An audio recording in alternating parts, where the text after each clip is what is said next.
What's up? Welcome to the Existential Stoic podcast. Do you ever struggle feeling alone, maybe alienated, like you're the only person in the world and no one else is around? Well, Danny, you're luck. We're going to talk about living with loneliness. I'm Danny here, my buddy Randy. What's up, Randy? Yeah, Danny. Do you ever struggle with loneliness? Dude, on a regular basis. And it also tends to be somewhat seasonal too. I notice around this Yes. time every year is like the height of loneliness season. Yo, it really is, actually. This is when I always feel super lonely. It's like, and it's funny, it doesn't matter what climate you're in at all. It just is something about like this, the quote unquote winter months for us, like what normally is winter, right? Like, Yeah. it's so It was funny. it was crazy. I had a friend who's suffering from loneliness and she was talking to me about it. And I was actually looking back at my journal from exactly a year ago, like on the same day that she was feeling lonely. And I was like, oh, in my journal, I wrote, I woke up feeling lonely. After breakfast, I did a loneliness meditation. I felt better about like the people who depend on me and I'm making a difference in people's lives. But it was like, wow, I was feeling very severe loneliness because I remember it, very severe loneliness exactly a year ago. It's funny. People always talk about loneliness, but what do you feel when you feel lonely? Because I think this is interesting because I don't know if everybody feels the same thing. Yeah, probably not. I don't know. How about you? I would say I tend to feel mostly like detached and like alienated in a way, not in the sense of like where I feel like when you feel like no one understands you kind of thing, right? Like that kind of Yeah. feeling I think is very much with it. And then like, sometimes feeling a bit lost too goes with it. Yeah, definitely. I can relate to that. That concept of like being surrounded by people and not being able to relate to any of them at all.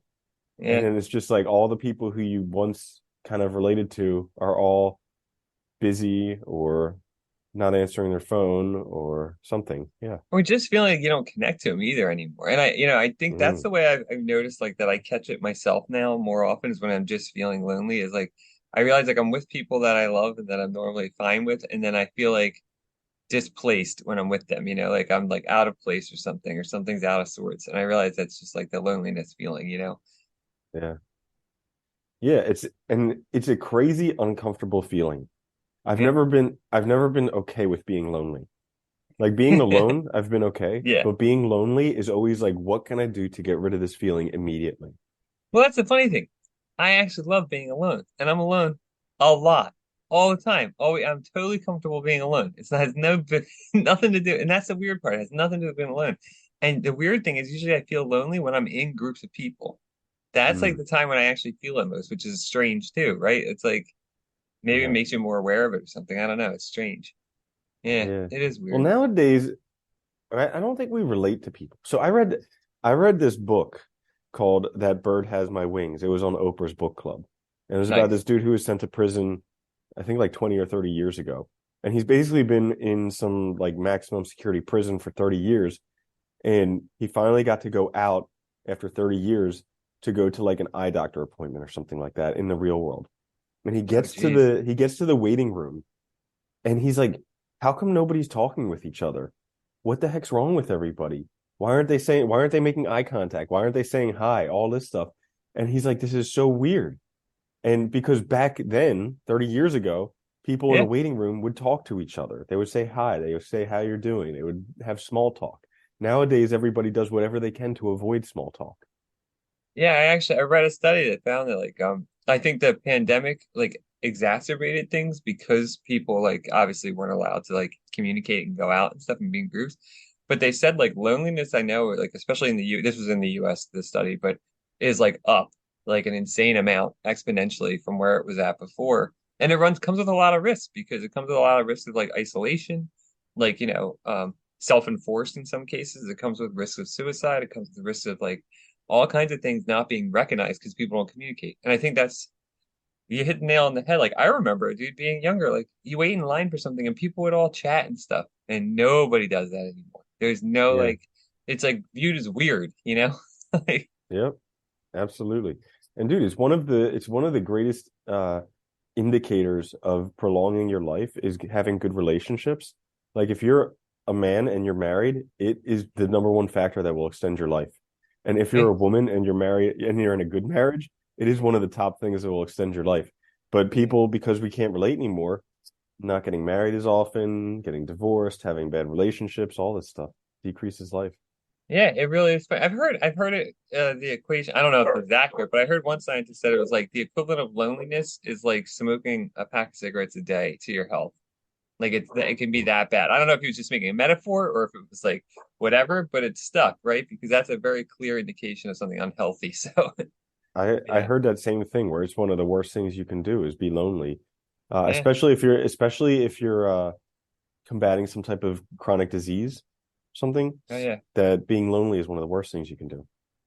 Well, it makes it, the more, at least I know personally, like when I feel lonely, it makes you want to not communicate with other people and not interact. And so it's very hard to then get over that hump and actually start interacting. So if it's prolonged, it gets worse and worse, And I think this is the other side of it. So what should people do if they're lonely? Yeah, that's a good question. It is a vicious cycle. My brother actually told me this, and it makes such sense. So people have social anxiety. That's part of being human. Have social anxiety. Now, before cell phones, you kind of like look off in the corner.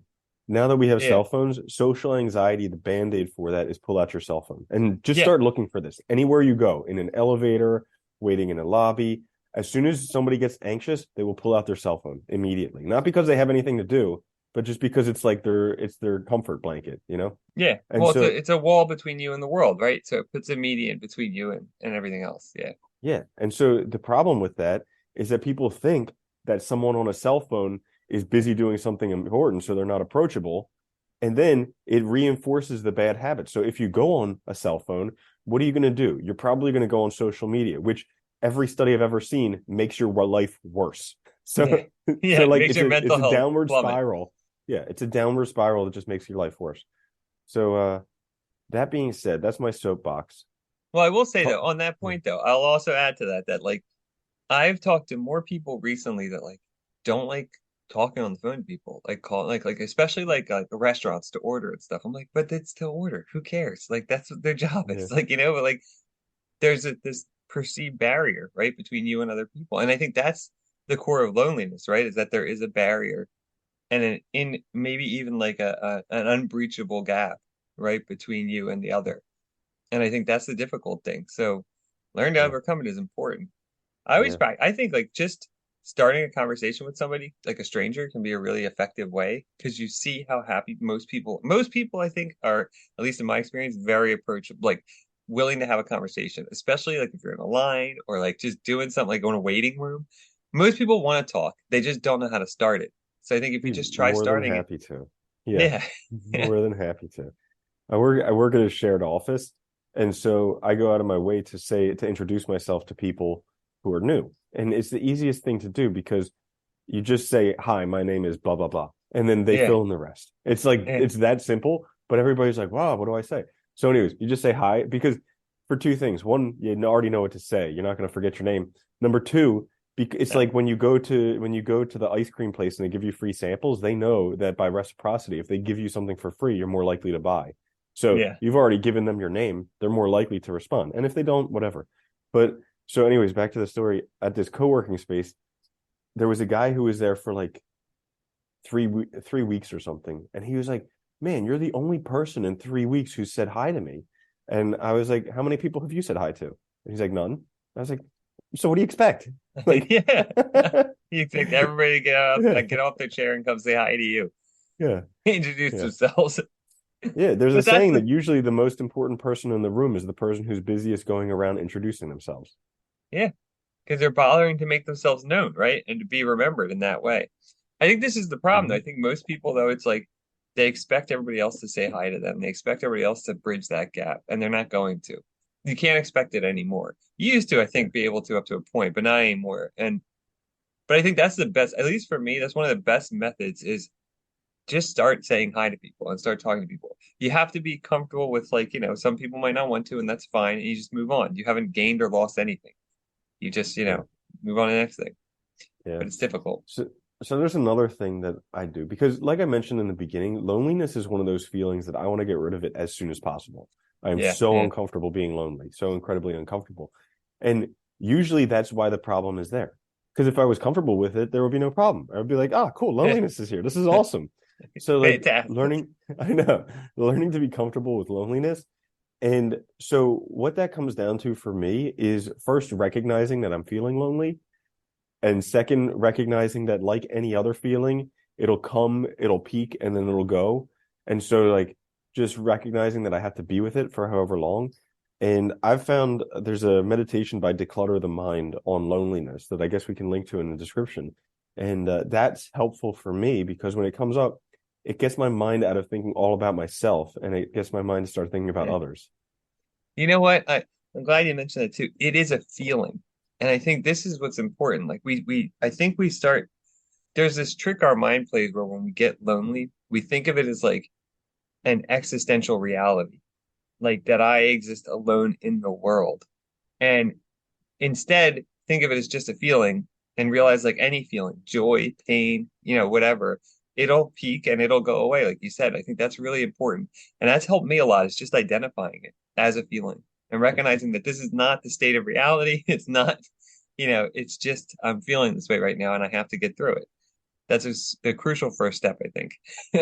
Yeah, definitely. I have some more tips for it, but there's an aside that I wanted to talk about is so one thing that I've gotten better at is enjoying other people's joy and also being grateful that I'm not experiencing pain when other people are and also having compassion for their pain. So like it used to be where I would see a couple going down the street and instantly that would trigger jealousy in me. How come that's Yeah. not me? Why don't I have that life? And I would just go down this whole rabbit hole for however long until there was the next thing that triggered me. But now, as I'm getting older, uh, I see that and I smile because that love exists. Like, how cool is that? That's something that they're experiencing now. That's something that I can one day experience. That's something that I probably experienced in the past. Like, how awesome is that that that exists in the world, and how cool that they get to experience that now. It's a really good way to think, though, and I think it gets you outside of your own head because it's the problem with loneliness. It's like you're stuck in your own selfish kind of existence rather Hmm. than looking at the world and seeing all these things that are awesome that do exist that you can partake in. Maybe not right now, but you will get a chance to, right? And it's like part of seeing that is part of getting over this hump of loneliness too, and getting out of your head. Because Hmm. I think it is being stuck in your head. A lot of it too is like for me is like meditation helps sometimes because it's also perspective, right? Getting that, like you were mentioning, a specific one for loneliness, but I just any kind of helps usually with me because it's just getting my head out of like being so self-centered focused, right? And like starting to look at outside, like being grateful for the people I have in my life is a good method. So sometimes Hmm. just being thankful for who's in your life and go reminding yourself of those people can be a good way to kind of like get over that hump too of loneliness. Yeah, that's great. Yeah. Also, praying. And I'm not saying praying in a religious way because they just perverted spirituality, but I'm actually saying Yeah. praying in a spiritual way, asking the universe to take away this loneliness. Because how do you know it's not going to? Like the most Yeah. vehement critics of prayer are the people who don't do it. So, Yeah. you know, it's one of those things where I've had experiences where there was nothing left for me to do other than pray, and it just eventually it lifted. And I can't I say that it was the prayer that did it, but I definitely prayed before it lifted. Yeah, I think sometimes too. I mean, is that it can be an effective method because anything like that is similar to like I think there's certain similarities between prayer and meditation anyway. Of like focus, emptying yourself, letting the power go away from like relying on something else besides yourself. There's a lot of connections between the two. So I think in that sense too, it can be really helpful. Even if you're Mhm. not, you don't even have to be religious. It has nothing to do with it, I don't think. Like in Yeah. the sense of like belonging to a group, to It's so crazy how like a literally clique. everybody who hates God was brought up in a religious household. It's Yeah, like yeah. it's like you just hate what the church forced on you. It's not I mean, yeah, you hate their concept of God. Sure. Okay, fine. How about your own concept? Yeah. Yeah. Yeah. So there's also a whole Oh, bunch of other stuff for like dealing with loneliness. So we met getting outside of your own head is important, but also recognizing what part you play in it. So here's an experience that I've had. When I'm feeling lonely, it's because people aren't calling me. It's because nobody's reaching out to me because I don't have any activities that I'm doing with other people. And then I'm like, okay, what's my responsibility in this? Have I called anybody? No. Have I gone to any social gatherings? No. Have I left my room? No. And it's like, okay, well, we can still blame other people because that's easy, but let's start taking some of those steps. And it's crazy. I've had the experience where like some of these things where I've been so lonely and then I've called up a person or two and gone. Yeah. Yeah. And it's funny though, but I think that's the other important thing is like when we get focused and we start to think it's part of like the existential reality we live in, we think we have no agency. And we start to believe or convince ourselves that we can't do anything about it when in fact there's lots of things you can do. Like you just said, you can call people. You can be the one that actually makes the move. And once you do, you realize that, there's those people in the world that still want to see you and stuff, and you're not lonely and you have things to do. And I think like, beyond that, that's a good point too. Like if you really are lonely and really like looking to make friends, I think one of the best ways that I've heard about, and I do believe is like finding groups that meet that do something you're interested in, like photography or skateboarding or in nature, walking in nature, whatever it is, yoga, it doesn't matter. But find those groups and join them because you're likely to meet people that like the same thing as you and be able to do an activity together. Absolutely. Yeah, that's a great one because then you have then it's easy to talk to the people in the group because you have a common interest Yeah, exactly. and you look forward to it because it's something you like doing anyways. So And yeah, it's a that's group, so that's it's great. open to others. They want others to join. I mean, that's the whole point of those groups is they Yeah, excel when more people join. So they're happy to have you too. exactly. Exactly. Uh there's another thing that I want. Oh, so here's another thing. When somebody comes to you saying that they're lonely, one of the worst things you can ever do is say, "Don't worry, you'll get over it." Yeah. Because you're completely invalidating their feelings, how they're feeling. So there's a really good book called I Hear You. It's all about validation. So really, if instead of doing that, if you can relate with the emotion they have, not say, "Oh, I know exactly 100% what you're talking about," because you don't. You're not living their life. But say like, "Oh yeah, I can relate. I had this experience similar to that years ago. What's yours like?" And get them to Yeah. talk about it and find out what those feelings are that they're going through. And if it's really frustrating for them because they want to be more whatever, you can be like, yeah, that's really frustrating. I would feel the same exact way. Like I Yeah, it really feel sucks. for you. Yeah.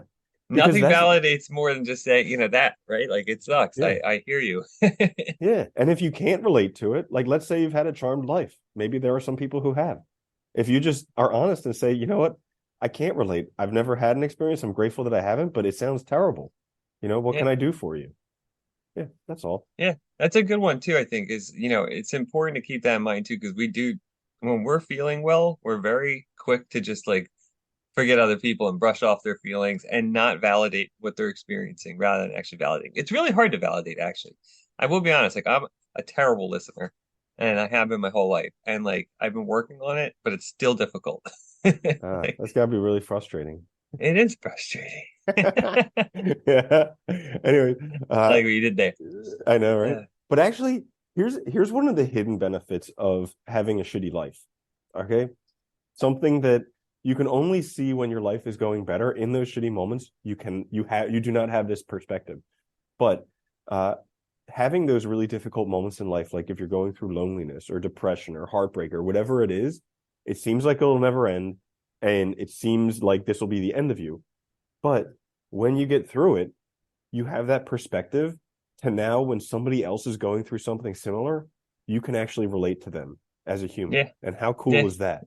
that is cool. Yeah. It is. Yeah. I think it's also great too, because in the sense like it does make you stronger. And I think some people are, I'm convinced some people are naturally more prone to these things than others. I think it just happens, right? Because I mean, some of us are, some of us aren't. It is what it is. But it makes you more equipped to talk to people, to engage with them, to validate their stuff. And also, I think it just makes you stronger. Because the more times you get through it, the more times you've overcome it, the more times you've shown yourself you can. That it's just a You remember feeling. you remember that like forward mental modeling thing that we talked about a way back about how like when you imagine the first time it's really difficult, the second, Oh, third time is probably difficult, but then you do yeah, it like 1,000 times, you're like, probably not so hard. It's yeah, kind of the same thing with this. Like you go through loneliness the first time, terrible. Second, yeah, third, fifth time, terrible. But eventually you go through it enough times and you're like, okay, this is still terrible, and I'm gonna yeah, get through it. yeah. And sometimes I will say too, this is just on the side. sometimes just being comfortable being alone is also good. Because like there are times where like you in whatever for whatever reason it might not be convenient to meet with people or whatever. And sometimes just being able to take the initiative to give yourself something to do, to like re recognize like, okay, I feel this way. I should get out of the house. I should go take a walk. I should go do this activity that I enjoy, whatever it is, and be compassionate with yourself. Recognize that like sometimes like you're gonna feel so shitty you might not be able to work or you might not be able to don't get mad at yourself. Go do something else that can take your mind off it until you feel better and then come back to it. That's a great one. How kind can you be to yourself?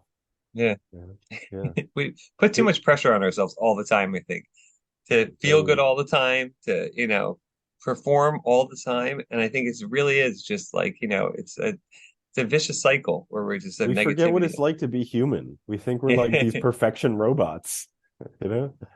Uh, Yeah, there's another thing that I do with these bad feelings, like feeling sad or feeling lonely, is I try and recognize like what part of the movie is this? Because you go to the movie theater and you're watching movies and there's these really sad that's a good moments and you idea. like can really connect with that sad moment. And so I play with myself like what part of the movie is this? And can I actually just live this part of the movie? Because you pay to go to a movie to experience that. But then Yeah, when it's actually happening to you, you're clawing to try and get out of that situation. So I try and experience it like what part of the movie is this? How can I turn this sad moment into like a bittersweet moment? Like maybe I'll just pour myself a coffee and stare out the window with my broken heart. And yeah. that would be I'll have this memory and that'll be bittersweet instead of just sad. And so that's a good one. I like that. It's funny too because I think that's the other side of it, which is a lot of it is it's just perspective. It's just how we're interpreting the situation. And I think sometimes like, these feelings are going to happen. So learning also to experience them is also important. Because, like you said, like we're so quick to try and like put up a wall between ourselves and the world, to distract ourselves, to run away from the feeling. And in part, that doesn't help either because we're never actually experiencing it. So, if we're lonely because of something, it's going to keep coming up until we actually address what the root cause is or what is actually making us feel this way. And I think, sometimes you just have to experience it in order to figure that stuff out, unfortunately, like you do. You have to be Yeah. depressed, you have to be sad, you have to be lonely in order to understand why you feel that way. And then you can start working on, okay, well, it's because of this. So I should start doing these things, or whatever. Hmm. Yeah, that's a good one. Because I'm glad you brought that up because that's sometimes you have to do some self-work. Like Yeah. maybe it happens for a reason. The most depressed I ever was in my life was because I was going down the wrong road. And that was my body saying, you're going the wrong way. You're doing it really fast, but you're going the wrong way.